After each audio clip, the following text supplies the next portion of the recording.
In my podcast today, my guest is Major General Bali. He's a retired Army officer. He's had a phenomenal career in the Indian Army and also outside the Indian Army. He's been a CEO for 2 organizations. In our podcast today, we discussed one, the importance of leadership. Leadership is not a tag. Leadership is a list of very well curated habits that pass on from the leader to his entire team. If you are a strong-willed leader, you will have a strong-willed team. 2, the importance of culture. 3, storytelling. And the current geopolitics of the world. I really hope all of you enjoy this podcast. Please go ahead and subscribe to the link wherever it is on my screen, Arun Bhagwati Chronicles, and enjoy the podcast. Thank you. Major General Bali, thank you so much for coming to Dehradun and joining my podcast, sir. I'm really grateful.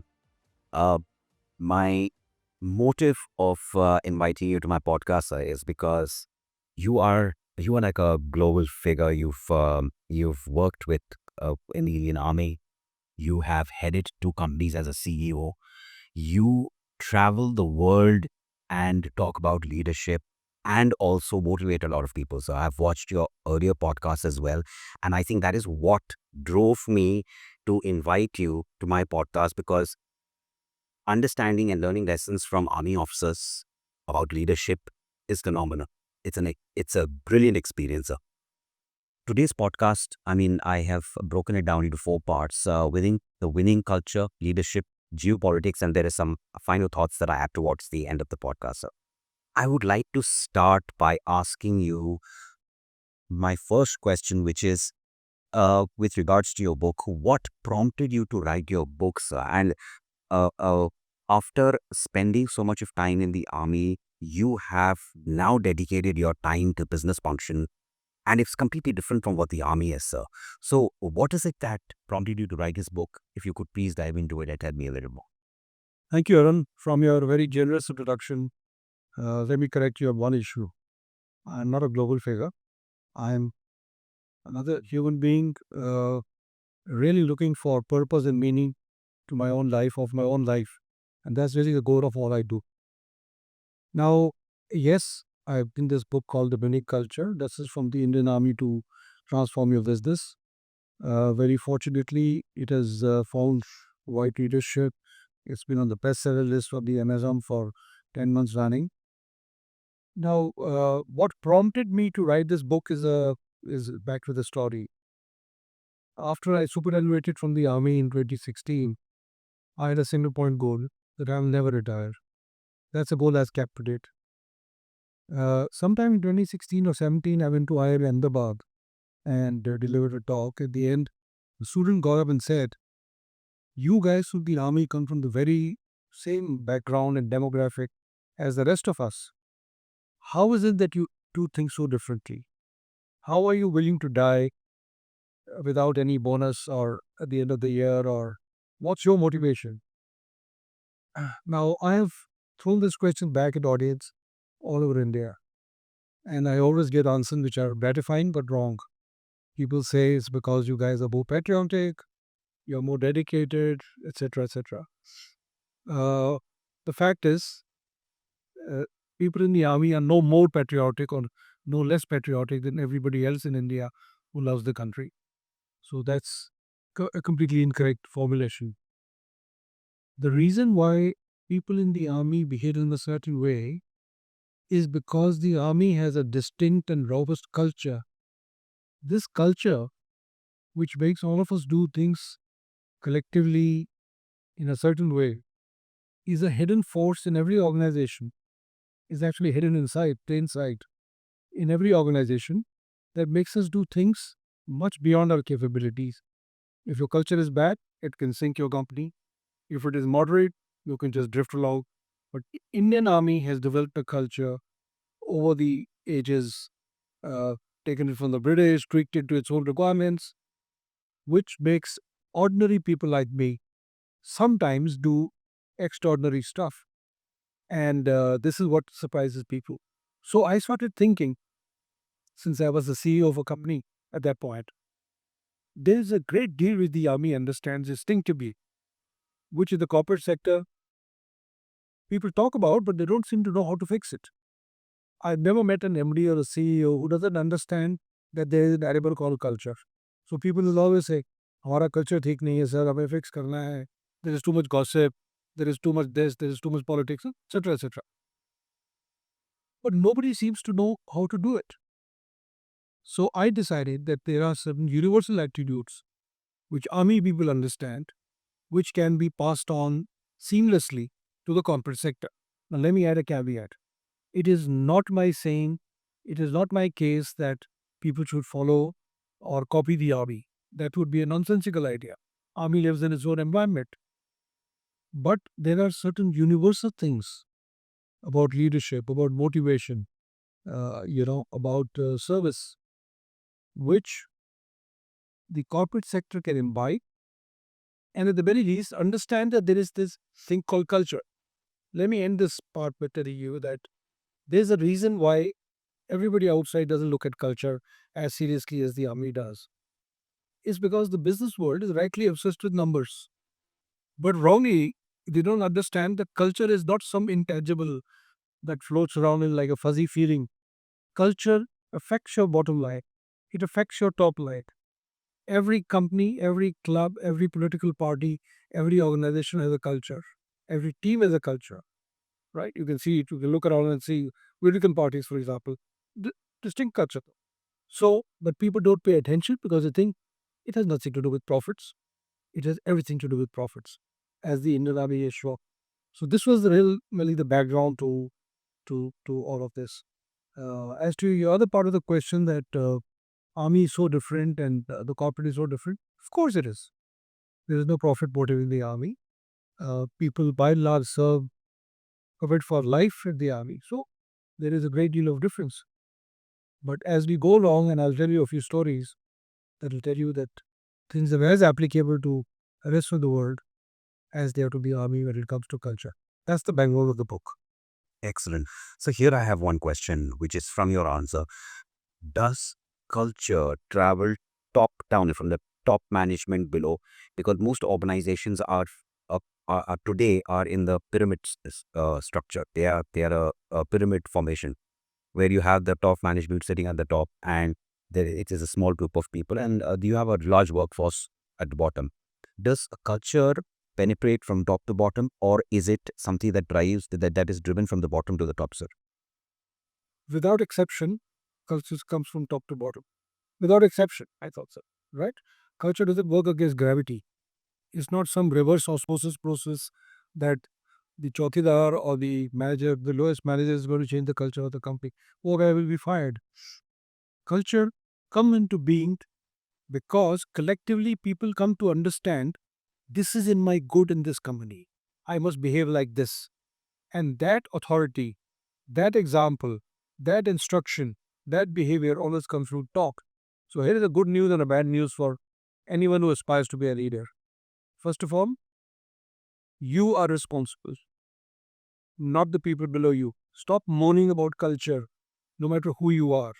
If you are a junior manager and you have two people below you, you are accountable for their culture, not the other way around. So you got to fix it. The good news, you are in the driving seat. You can fix it. It doesn't have to come from the prime minister or the president or someone else. You got to do it. So it always flows through top to bottom, and that is why there is a great power in the power of example. Thank you so much, sir. That clarifies it. So let us turn to a critical, though not fully understood subject, which is leadership, sir. The Indian Army understands the nuances of leadership very well. And that is, I think that is very obvious, and we see that all over the globe. What can the rest of the world learn about leadership from the Army? That's the first part of my question. And how does it fit into the reality that we are increasingly technology driven and the human role is diminishing? Let me go from second to first. Sure, there is technology, there is AI, and there is the rest of it. But so long as there are human beings, so long as there is human emotion involved, so long as there are client facing jobs, so long as people have to interact with each other to for success, there is going to be leadership. Forget that. You have to be, if you're a dad, you're a leader. If you're a mom, you're a leader. All right. If you're a class monitor, you're a leader. If you're a basketball team captain, you're a leader. Leadership has to exist in every walk of life, in any case, technology or no technology. So we should be crystal clear about that. Human beings are not going to be run by, if human beings were to be run without emotion, then we need laptops. We don't require people to work. Now, your first question was about Army's understanding of leadership. The Army has a very deep and abiding understanding of leadership. It's DNA. And it's understood not just by the generals, but understood by the lowest rung.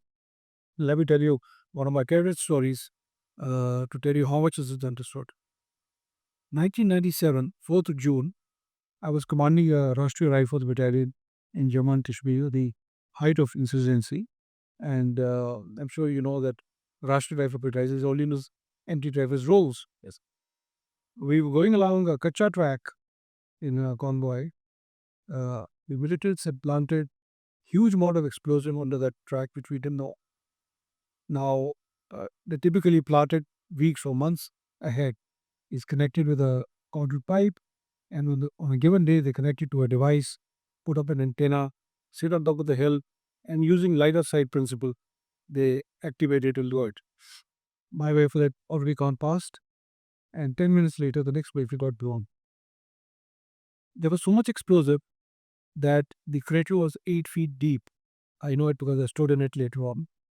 The vehicle went up above the eucalyptus trees to two tumbles in the air, crashed against the gravel.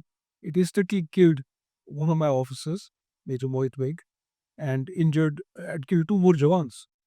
It also badly injured a young lieutenant, barely in 20s, Lieutenant Ravi Loganathan, and injured two more Jawans. And they were all trapped inside this mangled steam which was lying on the road, on the track. The militants then started firing on the remains to kill everybody else and take over the weapons. 10 minutes ahead, we heard the bang. The whole district heard the bang. And we turned around and people said, don't go in the vehicles because there are going to be more of these, we call it IEDs, improvised explosive devices. So we decided to run towards the firing. All of us carrying our AK-47, including myself, we were running towards where the firing sound was coming. Ravi Loganathan, in the meanwhile, had managed to crawl out of that stee, and though he was hurt and bleeding and very badly injured, he fired here and there to, scare these guys away. This was a very heroic action. As we were running towards the vehicle, I came to know from a radio message that we had lost 3 people. Now, you are an army child yourself, so you know that in army, colonels and above wear a red colored thing on their collars. Yes, okay, it's a collar tab or, various names. It's not supposed to be worn in operations. It's not supposed to be worn in JK under fire because the enemy will then instinctively know who the leader is. I had become a commanding officer 10 days ago. And like any new bred groom, I hadn't taken my clothes off. I was still wearing them. So one of the majors running next to me said, "Sir, you're not supposed to be wearing it. They'll spot you now and they'll shoot you. So take them off." And I said, "I will." But you are in your 30s and there's a crisis. You got 30 things playing on your mind. You got to take a decision. So I didn't immediately do that. Running alongside on my left was a barber, an army barber. His name is Rootlav. Rootlav stopped me and said, "मैं एक बात कहूँ?" मैंने कहा, "बोलो." He said, "sir, ये जो लाल लाल लगा के घूमते हो, इसका तो कोई, ये तो लघु भी नहीं है. इसमें कोई बहादुरी थोड़ा है सर. तो ये तो आपको पहनना नहीं चाहिए था." I said, "हाँ Rootlav, मैं समझ गया. मैं इसको निकालने वाला हूँ." कहते, "वो सज़ा नहीं है मेरी सर. आपको पहनना नहीं चाहिए था, लेकिन इसको सर आज नहीं निकालना. मेरी सलाह है सर, अगले 3 महीने नहीं निकालना, चाहे आपको कोई गोली मार दे. मुझे पता है आप पहनोगे, गोली मार देगा, भगदड़ बचेगी, पर सर होने दो, क्योंकि आप तो लीडर हो ना, आपको तो उदाहरण दिखाना है. हम अपने जवानों को ये नहीं कह सकते कि 2-3 लोग मरते हैं, हमारा सीईओ घबरा जाता है." Can you think of a more powerful advice coming from the lowest rung on leading by example? And here we are in corporate companies, cribbing and moaning about the smallest of things and not wanting to set an example. We want to pontificate and give lectures. This was excellent, sir. This piece of advice that you just shared with me from All right. your power, sir. Oh, so this is a barber, and I to honor Roop Lal, I didn't take them off. Of course, I did take them off. I didn't take them off for 3 months. I didn't take them off for 3 years, and of course, nothing happened to me. And people used to say, "Why are you wearing these red things? You're not supposed to wear these colored dogs."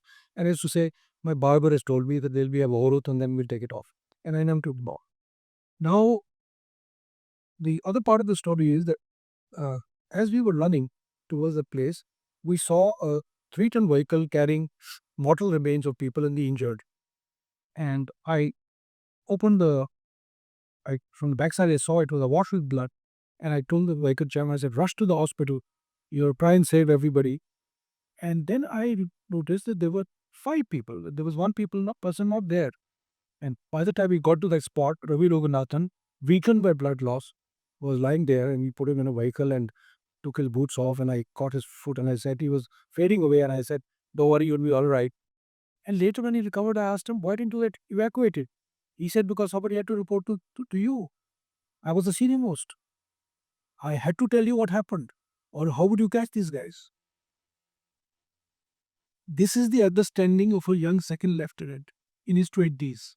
And that's the understanding of a bar. So the story is not about me. It's about telling you how deep is the understanding. So if we understand leadership to that extent, and if we come from the same stock as everybody else, same villages, same towns, same parental anxieties, same financial problems, same education, same demographic, then it's culture.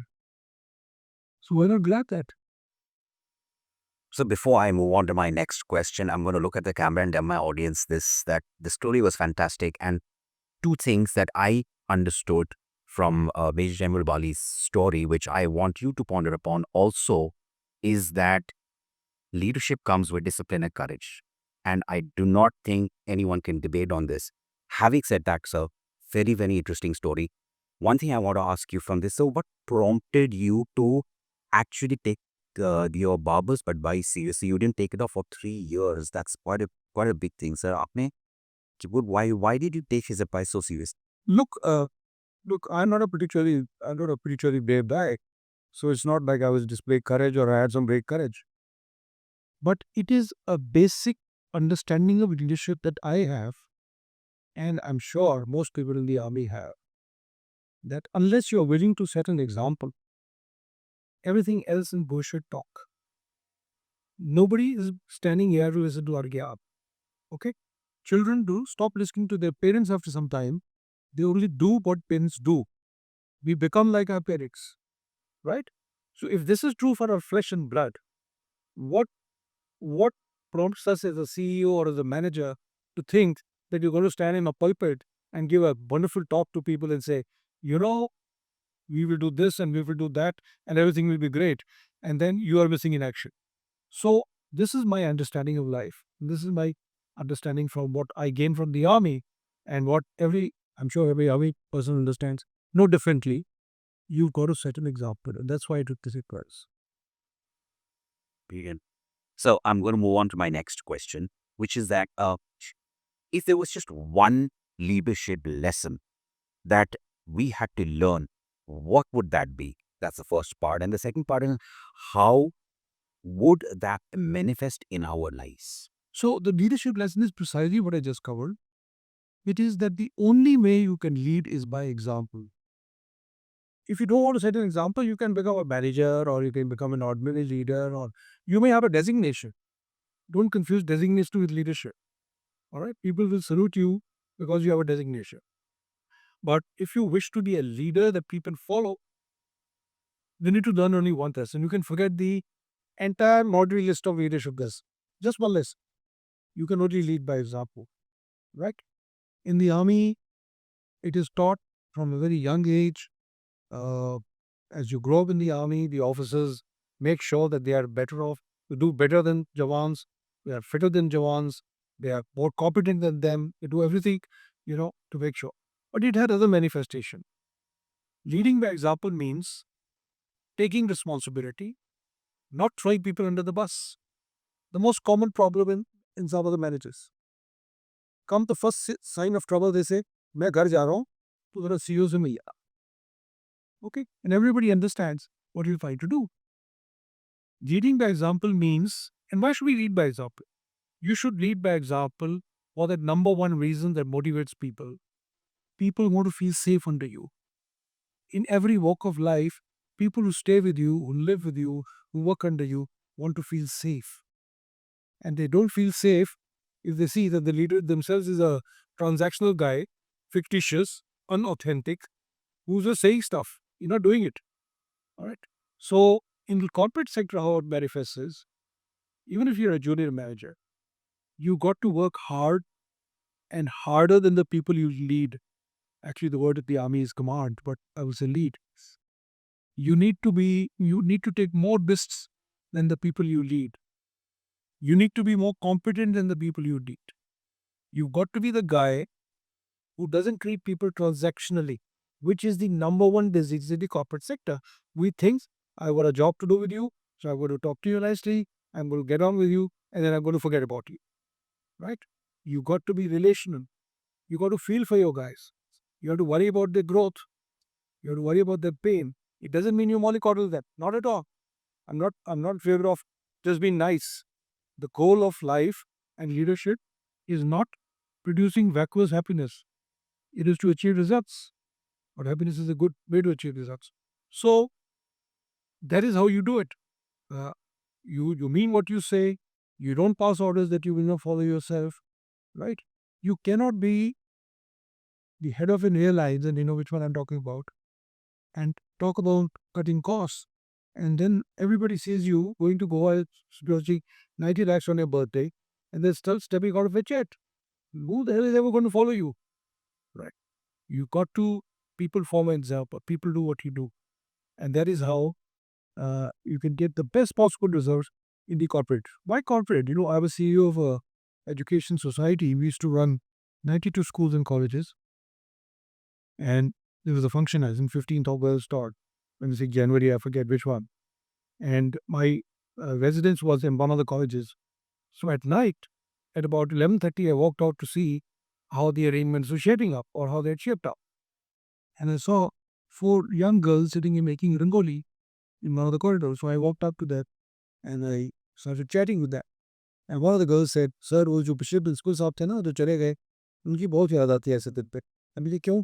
कहते, "हम अगर 2 बजे तक ही काम करते थे ना, तो वो कुर्सी वहाँ बिछा के वहाँ बैठे रहते थे। वो बोलते कुछ नहीं थे। कोई हमें he never used to intervene, but he would just sit there. I know what the principal was doing. He was telling people that I'm with you. If you're going to suffer, I will suffer. If you're up, I'll be up." That is the kind of example we accept, we expect from good leaders. So from your story, what you just have shared, for my young audience, there is a lot of young audience that watches my podcast. I want you to break down the difference. Explain the difference between a relational and a transactional leader. So what is the difference between a transactional leader and a relational leader? Right. I've seen a lot of people go up to the stage, senior leaders, and say, let's say the company is called ABC.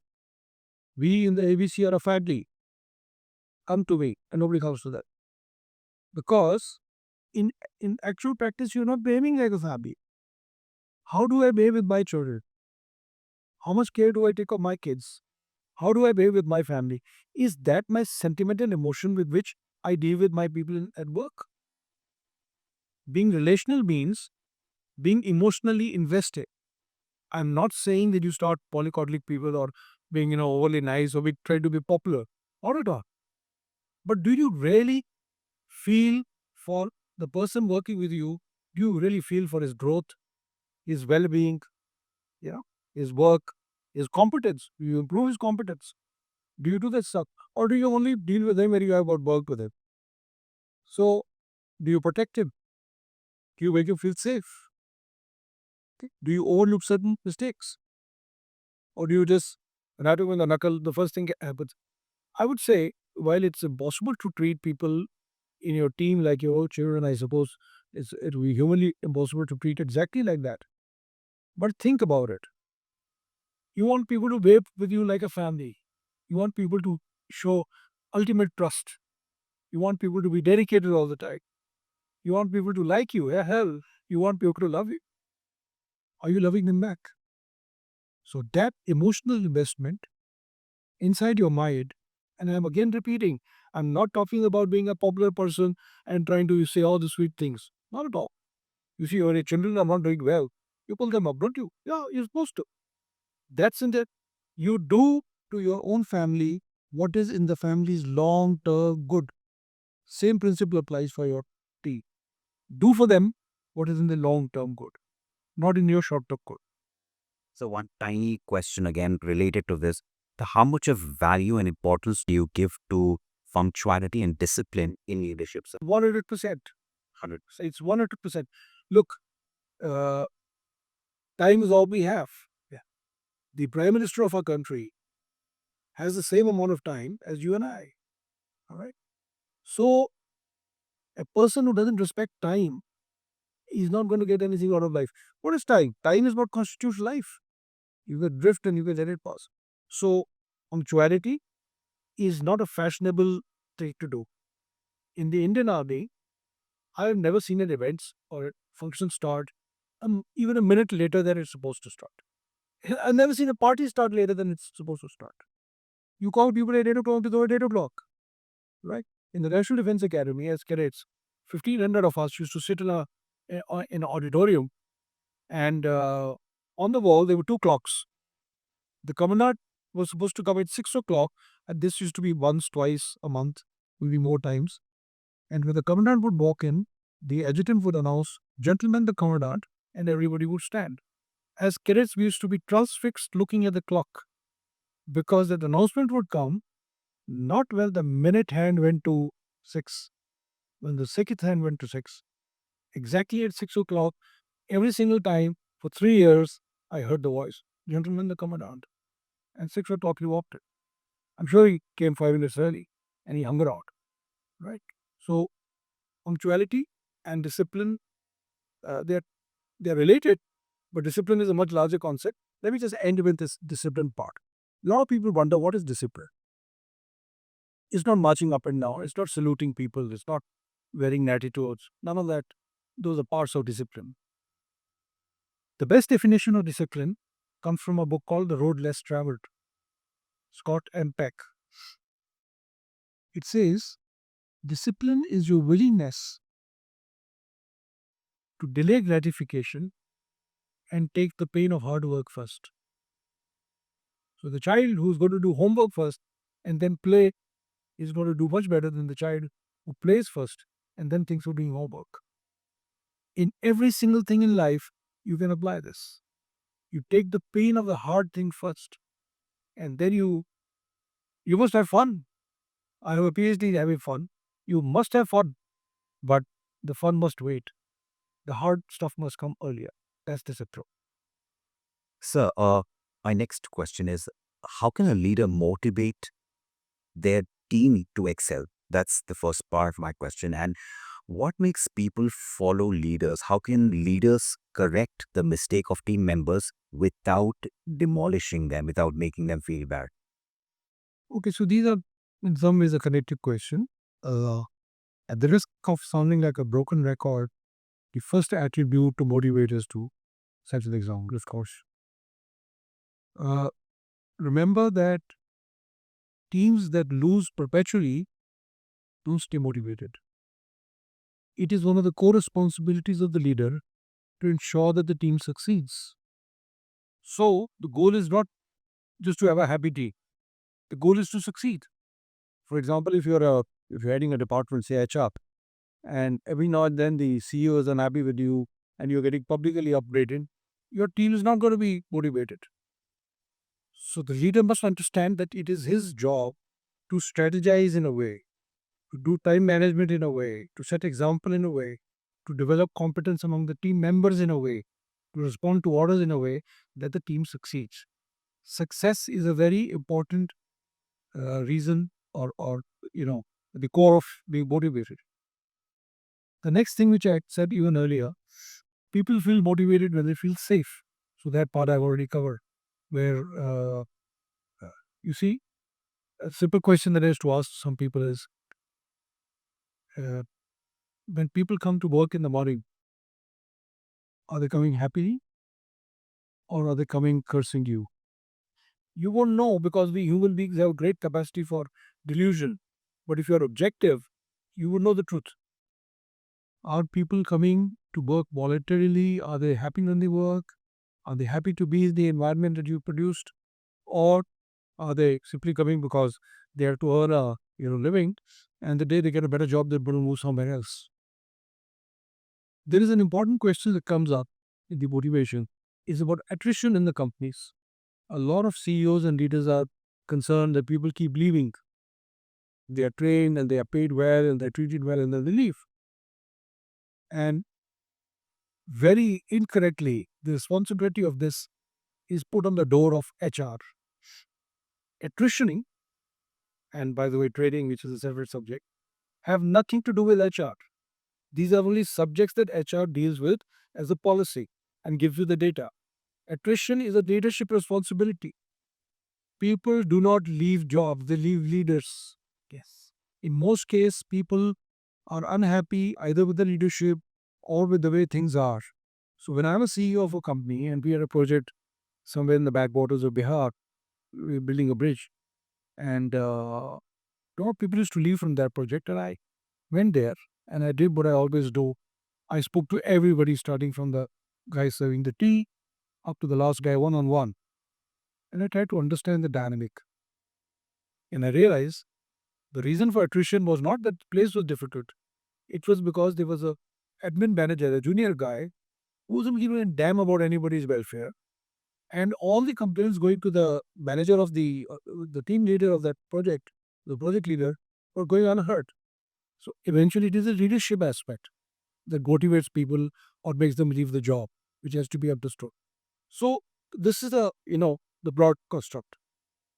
An issue that always comes up in corporate sector, the army has no such problems, is that how do we correct mistakes?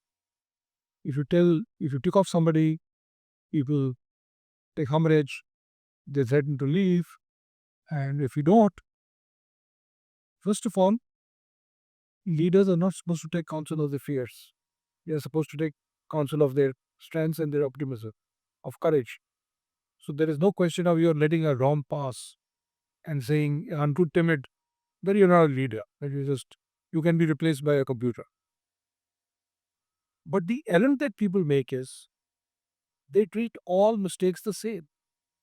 They are so sensitive to their own careers that whatever mistake happens, they pile onto the guy. Now, let me just explain this. There are three types of mistakes that take place. First is the error of judgment. Error of judgment is you're a leader, you're a CEO or a manager, you're given a task. The person goes out, does it to the best of his ability, uses his initiative, makes some decisions. When he comes back, you don't like him, or things go south. What do? You crush him, right? For not for not doing it differently. If you do that, all initiative in your company will disappear. You have to have broadest shoulders possible to absorb the mistakes or judgment. I always tell a funny story of this. Let's say there's a maid working in your house, and let's say SP, and I go out somewhere, and some insurance guy comes and rings the bell, reads the name plate, and says, "Jaro sab kar rahe hain?" And the maid says, "Nahi hai," and she thinks he's too well dressed to be not his friend. So he says, "Up, बैठिए whatever है," and she makes him sit, gives him a cup of tea, gives him biscuits to eat. You come in and you realize that she let a complete stranger into the house and is offering hospitality. What is it? It's an error of judgment. You have two choices. One, to go to the kitchen and say, वो मेरा दोस्त नहीं था, अगली बार में phone वोन कर लिया है मुझे, और जब तुमने चाय पिला दी ना, अच्छा ही ठीक है.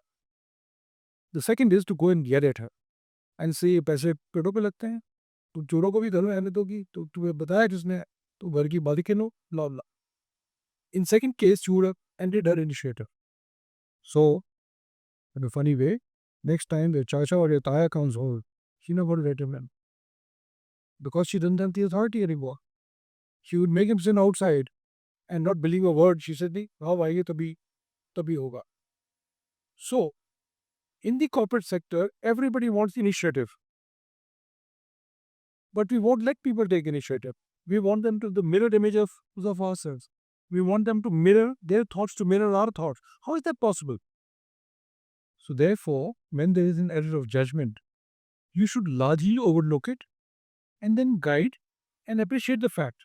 Because if you don't do that, you will end up rearing the rabbits when what you want to rear is tigers.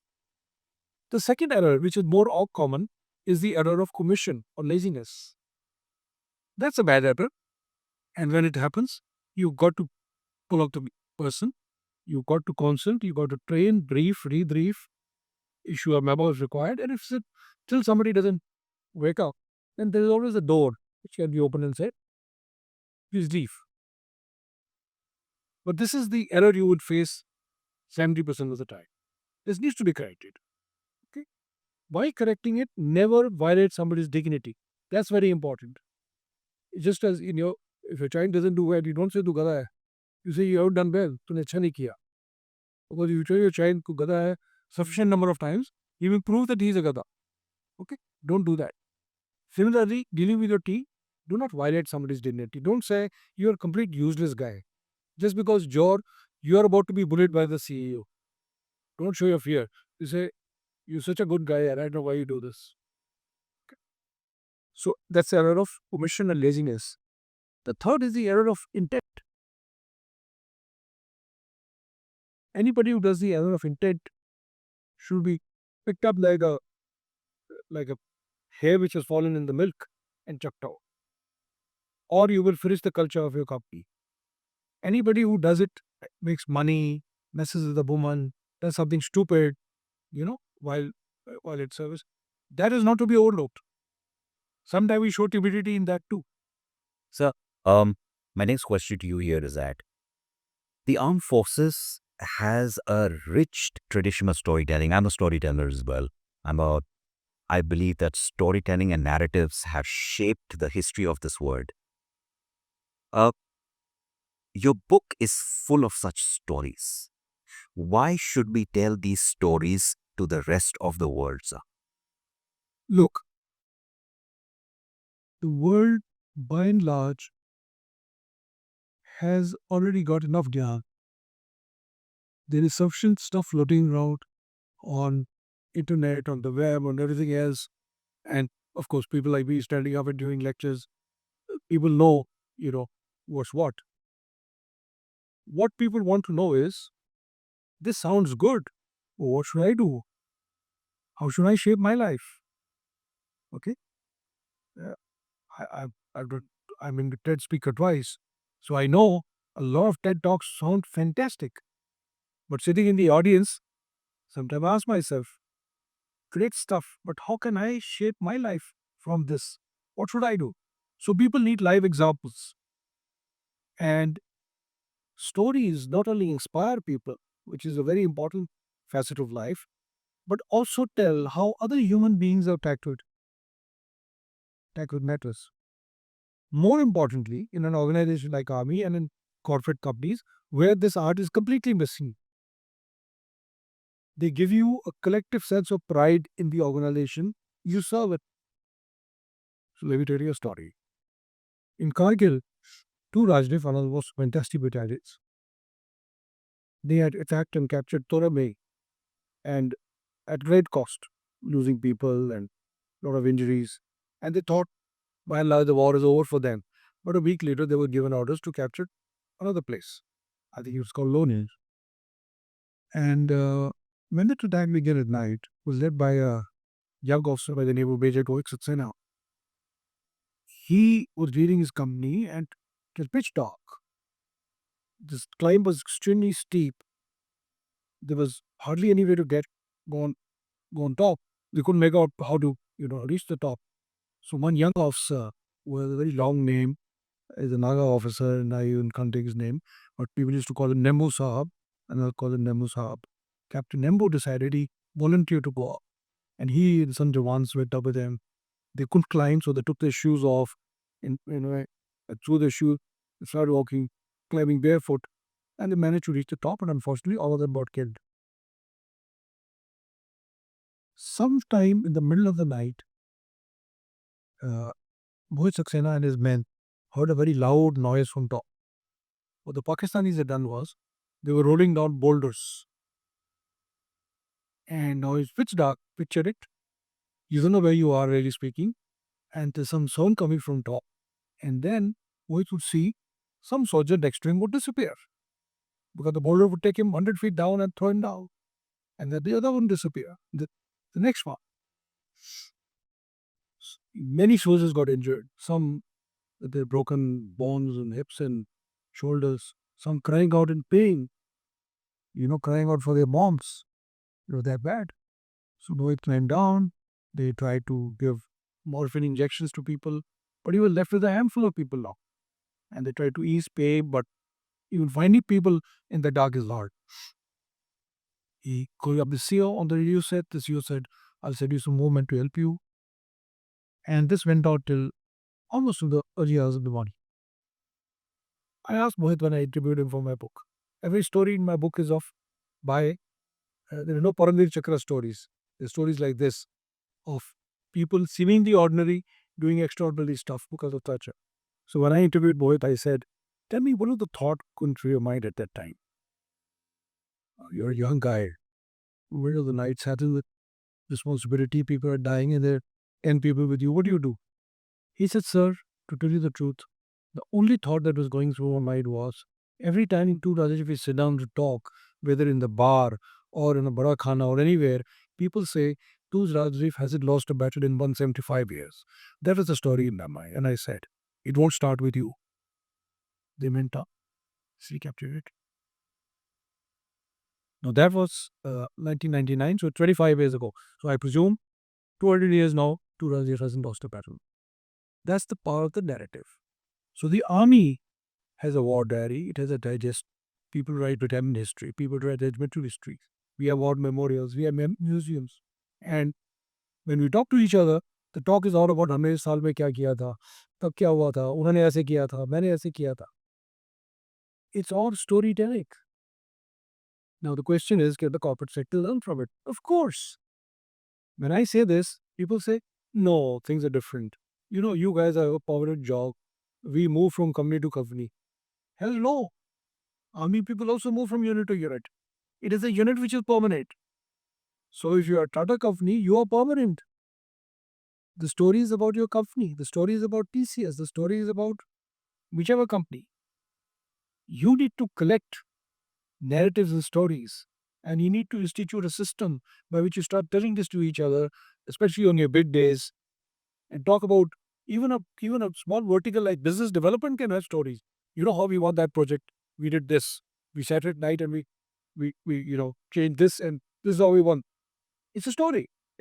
And that is the power of the narrative that I think Imo can learn from. So you're saying that storytelling is a very powerful tool. Absolutely. People. Absolutely. Is it an integral part of leadership, sir? It certainly is an integral part of leadership. Like I said, just the dry bones of theory don't work. Right. People don't understand them. Or people, if they understand them, they say, all right, okay, but how does it relate to me? What should I do?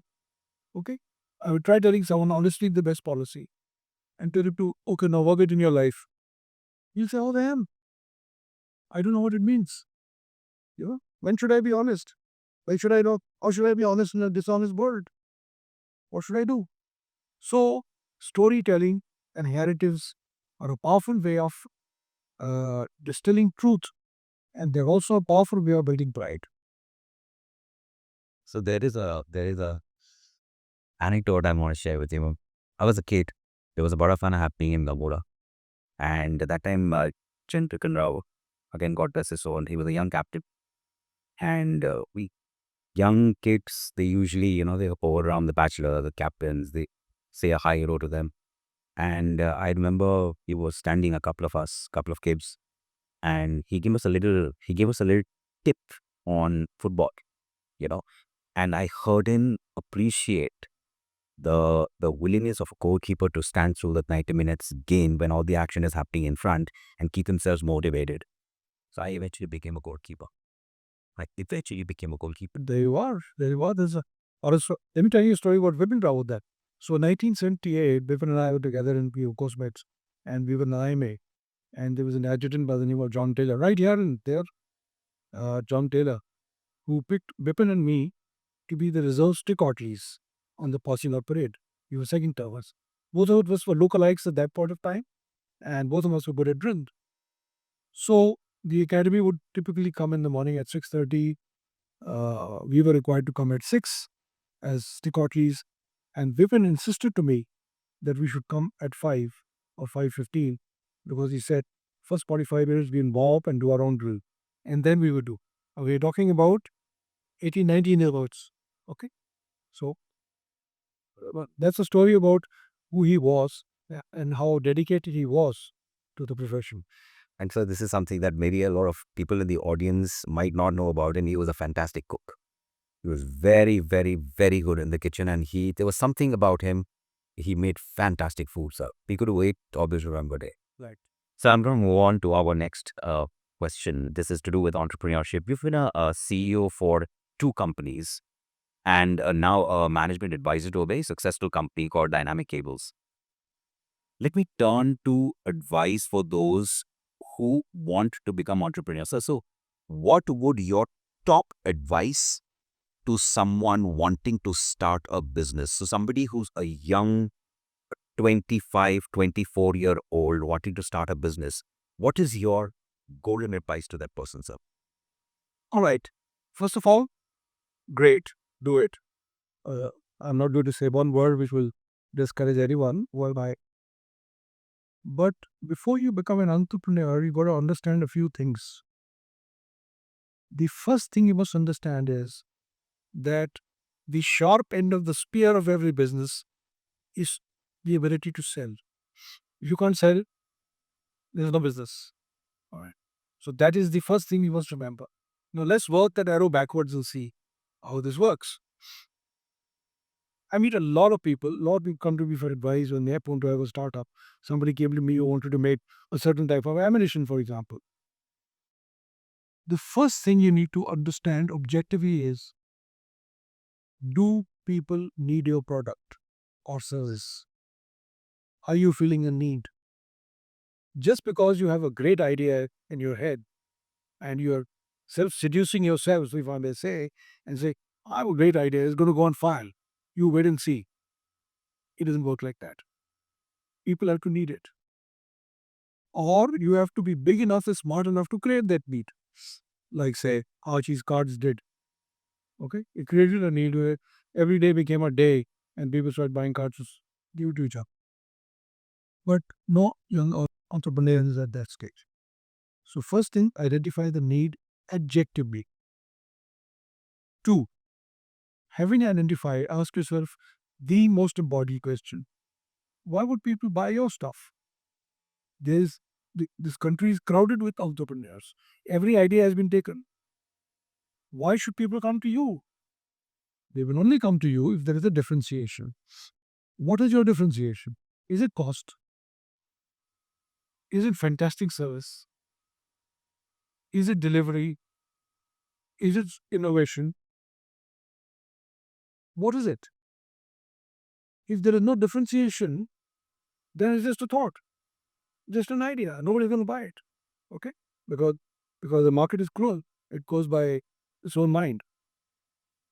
Once you've done that, the third thing is, entrepreneurship requires a lot of hard work and a lot of sacrifice, because you're going to wear 8 or 9 hats at the same time. You are going to be the content creator or the product manager. You are going to be the business development guy. You're going to be the sales guy. You're going to be the marketing guy. You will be the security fellow. You will be the admin fellow. You will be the HR person. There are 8 or 9 hats you will be wearing. So don't start having a luxurious thoughts about hiring a team. You are the team. The next part is, do not remember that cost matters. It doesn't matter that, do not start thinking of having an office first. Okay? A lot of people raise funds only to have an office and to create we'll create an image and then people will help. People don't care about your image. People will buy you even if you're a nameless entity. Even if you're, do you see Amazon boards anywhere? No, of course not. People are buying from Amazon because it works. Right.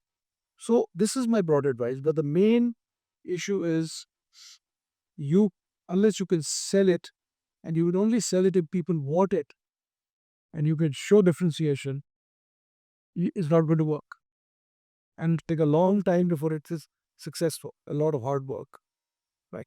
So keep the cost low. Think of all the product that people want. Create a differentiation. Remember, you work very, very hard at it.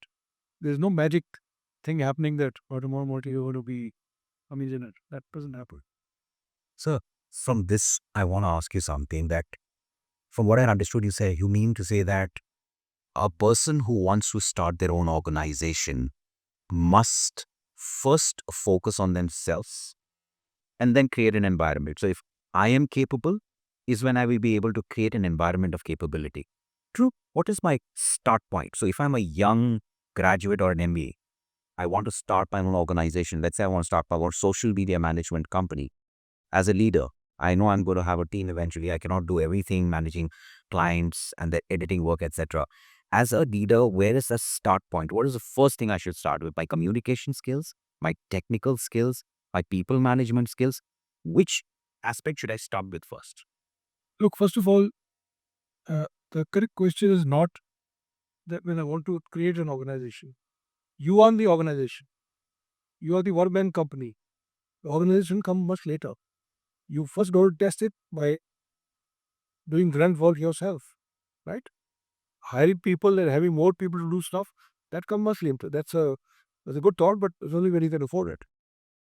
See, the start point is both to understand the market and to understand yourself. But understanding the market is a key if you want to set. Okay. So I mean, I was in Raj Shamani's podcast the other day, and I was just trying to analyze as to how he's, you know, a week flat. I had 4 lakh views. What makes it work? How is it working? And I saw his organization, and I saw what happens. Uh, it is a very nuanced understanding of what the people want. And you can only understand it if you can define your audience. Who is your audience? What language do they want to hear? What is their syntax? Okay. So in case of his podcast, for example, I'm just giving an example. He's catering to young uh, people, middle class and not middle class, kalko about the country, you know, uh, patriotic, wearing patriotism on their sleeve, and so on and so forth. That's his. That's his thing. He's not intellectually dissecting geopolitics. He's not, because that's a different ballgame altogether. So he's created a brand after understanding the market, and that is the way. Whether you're a service company or a manufacturing company, that's the variable. So first thing is to understand your market, and build your capabilities based on that. Based on that, absolutely super. So how do leaders create a culture? And is it relevant only to large companies or to small companies also and startups also? Do they benefit out of this? Everybody benefits from a culture. More importantly, whether you create it or not, culture will happen. Culture will grow. Your choice as a leader is, you want to grow it like a well manicured lawn, or you want to let wild grass grow. It'll happen. Gradually, people will gravitate towards doing things which they perceive to be in their good self interest. Let me give you an example. Nobody's bothered about creating a culture in, say, a government office, bad government office, that is. I'm just saying, you go in there at 11:30 because the office is supposed to start at 10, and the babu is not on the seat, and you wait, and then he saunters in at 11:45, hands his tiffin on the nail, walks up to chat with somebody else, and he comes back and you ask for your files. We say, कौन सी file sir, कहाँ file, देखो ढेर जगह है यहाँ, मेरे पास तो कोई हेल्प भी नहीं है, आप हफ्ते के बाद आना. And he says it in a tone when you know कि हफ्ते के बाद भी कुछ नहीं work कर. You wonder, why is this happening? It's because the culture has grown to do this. Nobody's created the culture. Everybody in that office has decided that this will work. There is no prize, there's no award for bringing the file quickly, and there's no penalty for not breaking it. Culture works not only on example of the leader, but based on our perceived self-interest. So you're working in a multinational bank, you wouldn't do that because you would perceive your self-interest lies in being so nice to the customer and ensuring that he's happy and you can't afford a complaint. All right. This is how cultures are created. So culture will happen whether you create it or not. Right. So it's better as a leader, not better. It's your duty, a bounden duty as a leader to create the culture you want. Everybody has a culture. Families have a culture. Startups have a culture. Everyone has. Everyone can win. How do you create it? First of all, you must know which part of the culture you want to fix or change or create. What's important to you? You can't create 50 things. What is the center of your thoughts? Once you want to create it, make sure that part, that attribute is built into every SOP, every procedure, every gesture, every symbolic thing you do, every reward, every punishment, and every talk you give. There can be no contradiction. In the Indian army, while many things will be overlooked, but if you are corrupt, it will not be overlooked. Isn't it? Yeah, true. So that is because it is now built into every SOP, every procedure, every law, every norm, every tradition, every behavior. That this will not be tolerated. You cannot have a situation where you say the rule is that you will not make money, but if you make somebody makes some money, we can be overlooked. Then you can't have a culture. So first thing is consistency in everything else. Second is your own example as a leader. Extremely important. And when I say leader, I don't mean just the CEO. I mean every leader down the line. Example. The third is repeating it again and again in every gathering and say, this is our culture, this is who we are, this is what we tolerate, this is what we don't. Fourth, rewarding the people who follow that culture and penalizing those who don't. Let us say you're talking about building coordination and cooperation within your departments. Have an award for that. The most cooperative department, the most cooperative person. Video founders day happens, put that department or that person on the stage with their families. Celebrate them. Okay. Instead of employee of the month, cooperator of the month. It just depends what you celebrate. What you celebrate is what people will follow. And punish those without bias who don't follow it. The last thing about culture is persist. Culture is not easy to change. It doesn't change overnight. It takes ages to change. Okay? So, I think it was Mark Twain who said something, or the Oscar Wilde. He said this about habits, but I will make it about culture. He said, you know, culture is culture, not to be thrown out of the window, but to be coaxed downstairs one step at a time. Culture is an obdurate animal. You can't wrestle it to ground. You can nudge it and persist, and it'll change. Sir, you are the director of an army-sponsored think tank called Gyanchakra. So, I want to know a little bit about Gyanchakra. What is Gyanchakra? What does Gyanchakra do? That's the first part of my question. And can ordinary citizens participate in its activities and its ongoing processes? Sure. So, yes, Gyanchakra is a think tank sponsored by the Western Command of the Indian Army. Uh, it focuses on geopolitics broadly, but specifically on regional and national security issues. It focuses on defense technology, especially the latest technology that is happening in the world, and topics of this nature. Uh, we organize events like talks by academicians or veterans or army fit people, annual discussions, book launches, and so on. One caveat: while the army has set it up, the the views expressed are not that of the army. There's nothing official about the views expressed in Gyanchakra. As a matter of fact, we don't have access to any classified or any other army documents. We do what we do.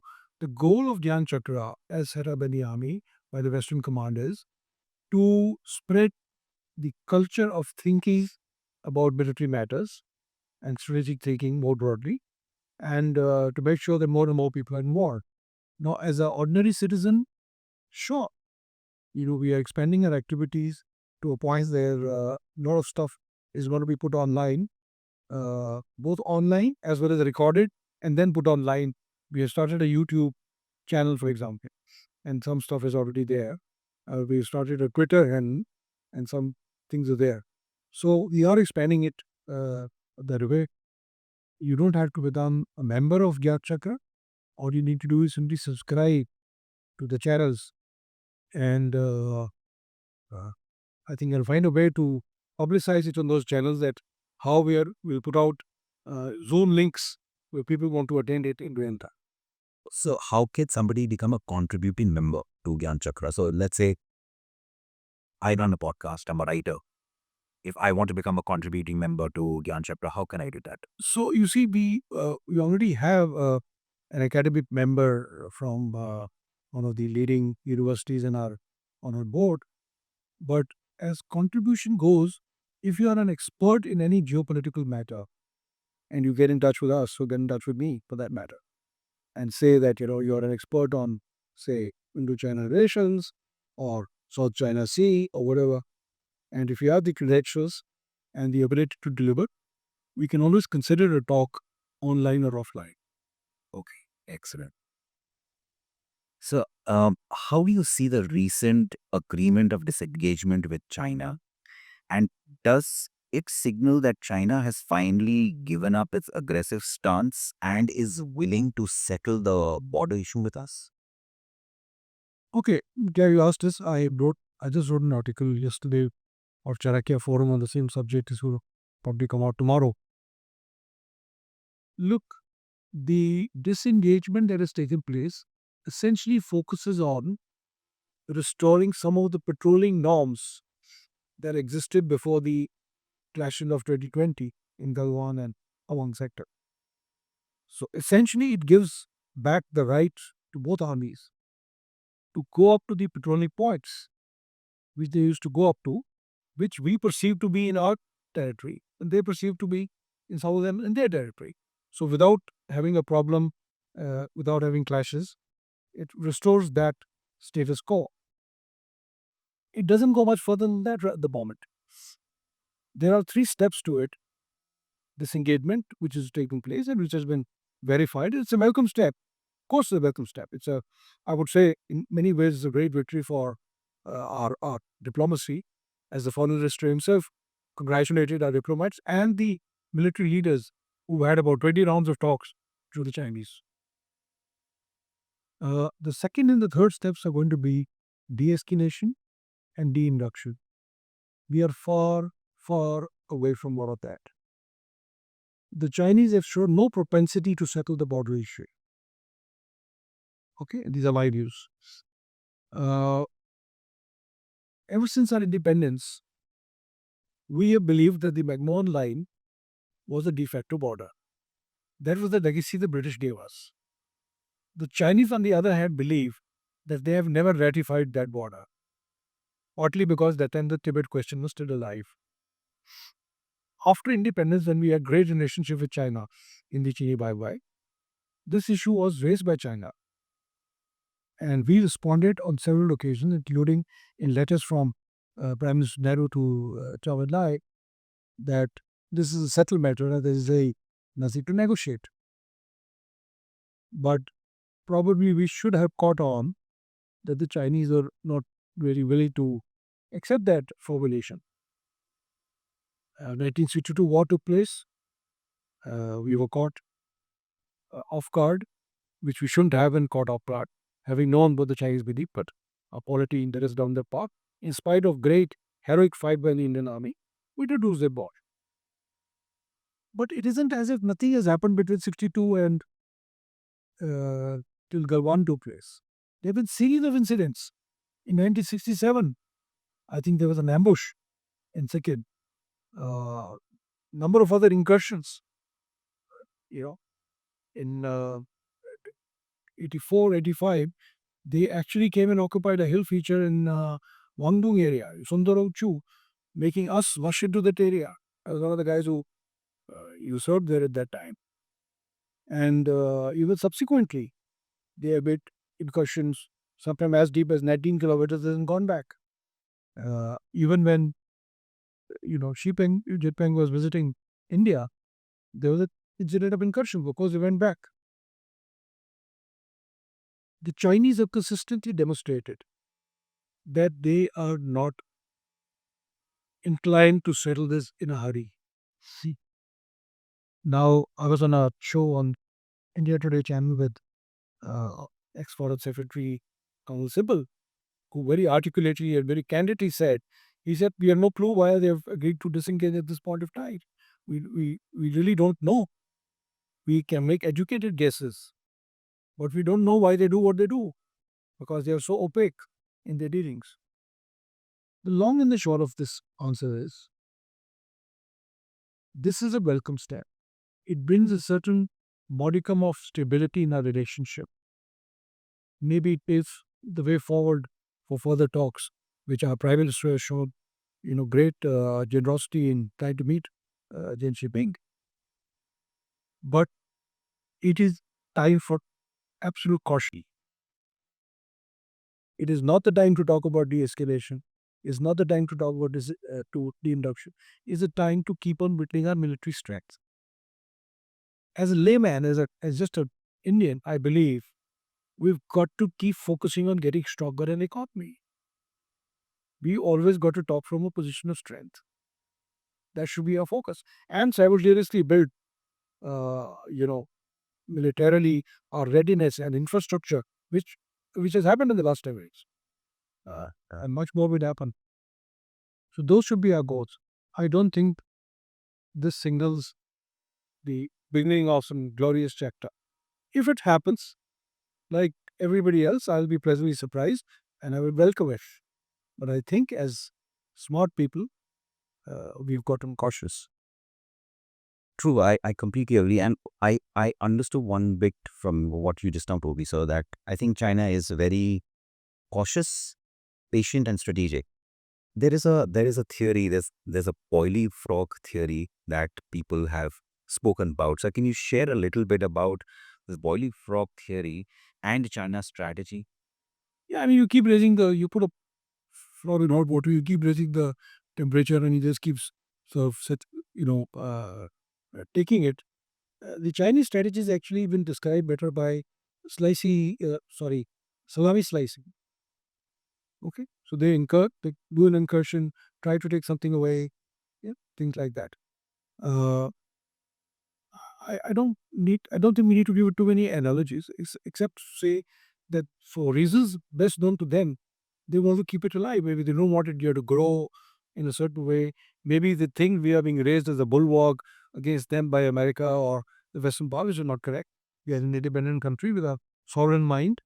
Uh, uh, for whatever reasons, they have, favored forces inimical to us around us, Pakistan or in other countries.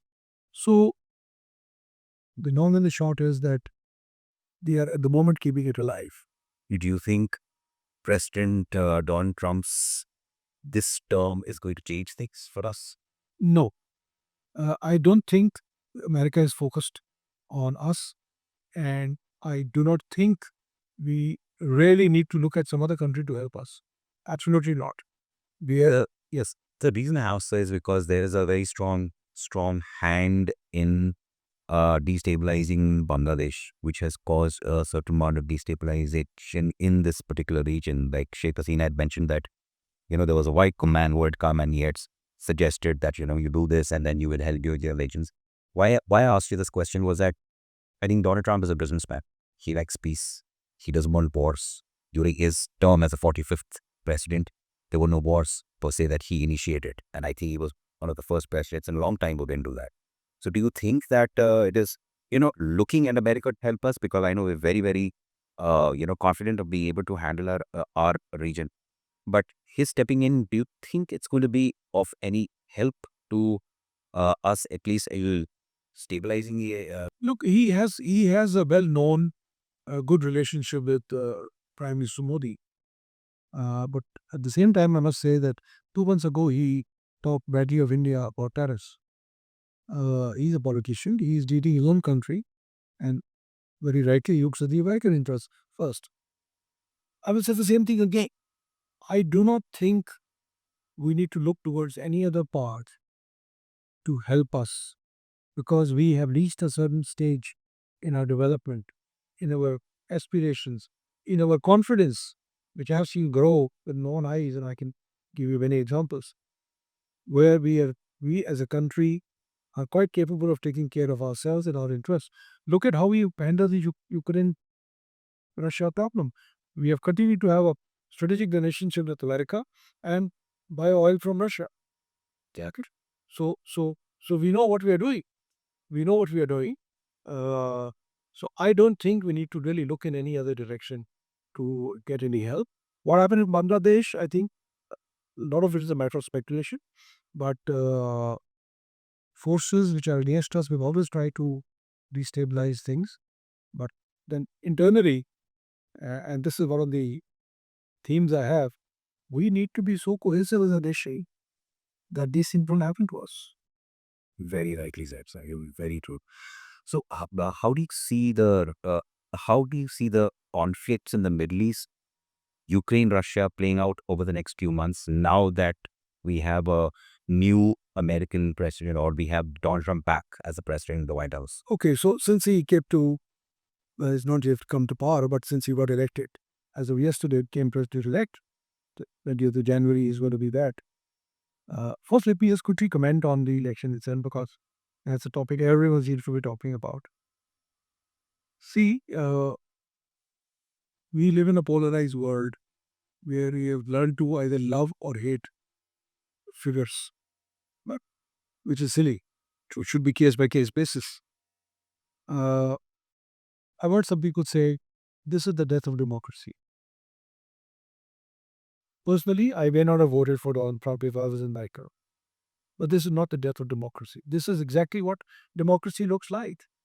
We cannot we cannot celebrate democracy only when it goes as per our wishes. Maybe we are sitting on the wrong side. Maybe we don't understand. Look what happened in the last, election in Haryana and so on. Every single exit poll, every single political pundit, everyone who pontificates endlessly at television was wrong. What does it tell you? We are just winging it. We middle class is just winging it. We don't know. We really don't know. So what is happening in the US?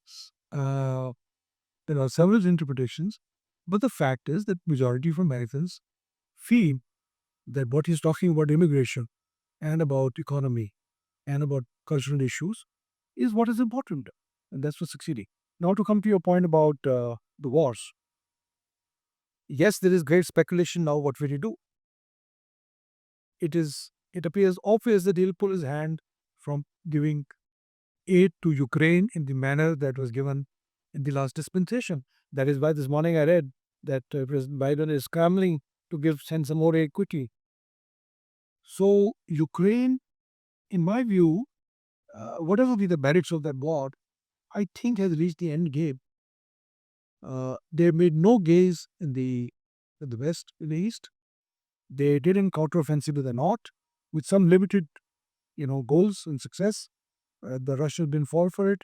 They continue to chip away, and Ukraine is facing not only shortage of equipment, but more importantly, shortage of people. They cannot conscript people the way Russians can. So I think that game is going to be over. There's going to be an agreement sooner or later. I think the war in Middle East will also end because I mean, how long can you go on like this? There has to be an end to Yemen.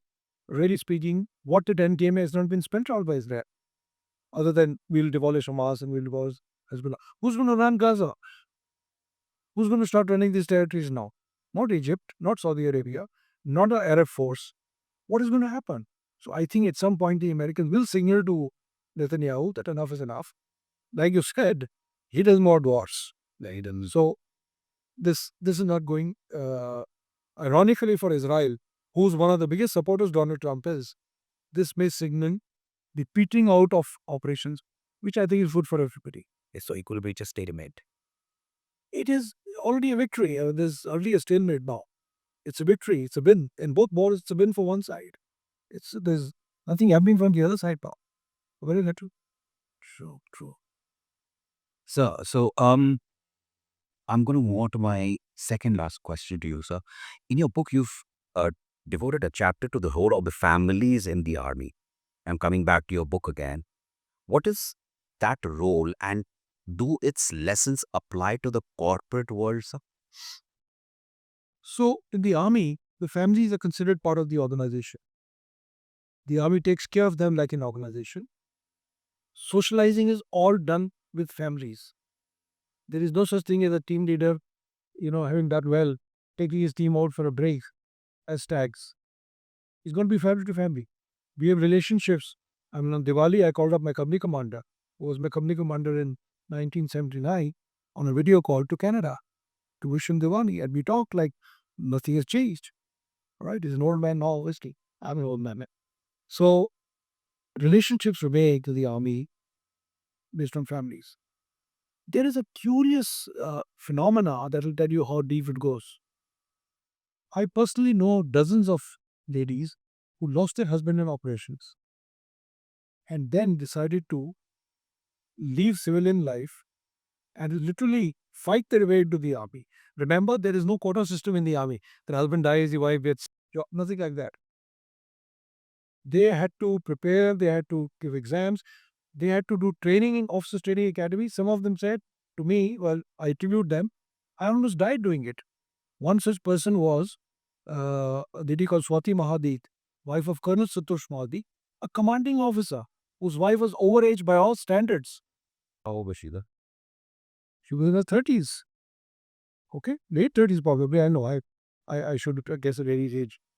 But she fought her way all the way into the army. She was a complete civilian. So all these people, which is the organization where people lose their teeth and kin and then feel equally dedicated to serve. Because it's not a job. You could get a job anywhere. Here is the example of someone I want to report. I have a friend called Gili. She was wing commander of the Air Force and then became a very senior pilot in Indigo. And his wife Meghna, she's quite popular on Twitter, Meghna Gish. They lost their only son, what, 7, 8 years ago. I've known that child. I know Meghna Girish from 1975. He passed away while fighting militants. From that day, Girish and Meghna have taken it upon themselves to help all children who don't have the wherewithal to train them to join the army. Which is the organization that does that? Which evokes such loyalty. And remember, it's not like young Akshay got any medals. Okay, it's not like he got recognition, but he didn't get.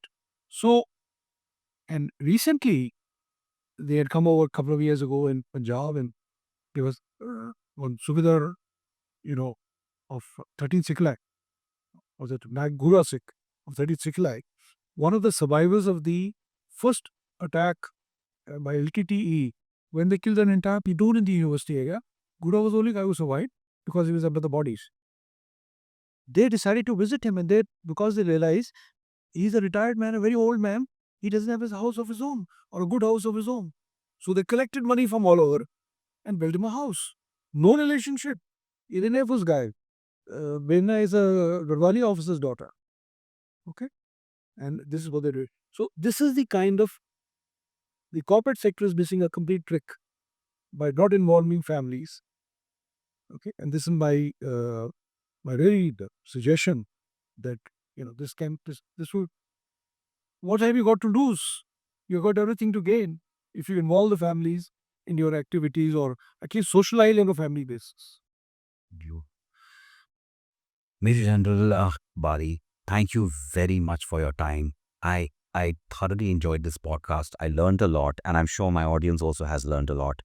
I really want to thank you, and I want to say that it has been a fantastic 1.5 2 hours with you. I'm looking forward to not just staying in touch, but maybe in the near future doing another podcast with you. So thank you so much for coming to my podcast. Thank you very much. All the very best. And may your podcast go from strength to strength.